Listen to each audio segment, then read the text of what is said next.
চারদিকে এত যুদ্ধ, এত ঝামেলা, এরই মাঝে পাকিস্তান কি করলো? পাকিস্তান তো আবার বলছে ইন্ডিয়াতে খেলতে আসবে। এটা কি করে সম্ভব? ভারতে কি তাদেরকে ঢুকতে দেবে? তারা কি ভারতে এসে খেলতে পারবে? এই ভিডিওর মাধ্যমে আমি আপনাদের সবকিছু বলবো। যুদ্ধ পরিস্থিতিতে সীমানা উত্তপ্ত রয়েছে।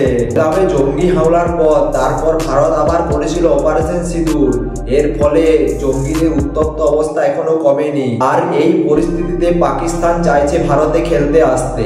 5 আগস্ট থেকে 7 মে পর্যন্ত ভারতে আয়োজিত হবে পুরুষদের হকি কাপ। পাক সংঘাতের প্রভাব পড়েছে দুই দেশের খেলায়। ইতিমধ্যে ভারতীয় ক্রিকেট বোর্ড জানিয়েছেন আইসিসি খেলাতে পাকিস্তানের বিরুদ্ধে তারা খেলতে চায় না।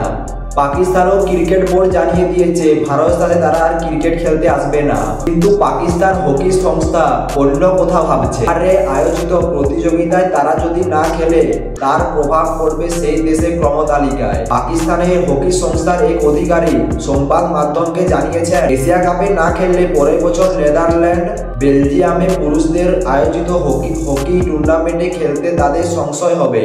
তিনি বলেছেন এশিয়া কাপ খেললে হকি বিশ্বকাপ খেলতে তাদের সুযোগ অনেক বাড়বে। সেই সুযোগ আমরা হারাতে চাই না।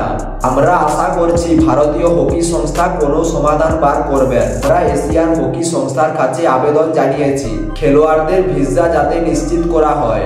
পাকিস্তান অনুরোধ করলো ভারত তাদের ভিসা দিতে রাজি হবে কিনা তা একটা সংশয় রয়েছে। ভারতীয় হকি সংস্থার সভাপতি ভোলানাথ সচিব জানিয়েছেন তো তাড়াতাড়ি এই বিষয়ে কিছু বলতে পারবেন না, কিন্তু কেন্দ্রীয় সরকারের নির্দেশ অনুযায়ী চলবো। এত আগে থেকে কিছু বলা সম্ভব নয়। তাহলে বন্ধুরা, এই ছিল আজকের ভিডিও। আজকের ভিডিওটিতে আপনাদের বললাম পাকিস্তান কেন ভারতে খেলতে আসতে চাইছে। আপনারা ভিডিওটি লাইক দিয়ে চ্যানেলটি সাবস্ক্রাইব করে রাখুন এরকম খেলার রিলেটিভ টিপস পাওয়ার জন্য।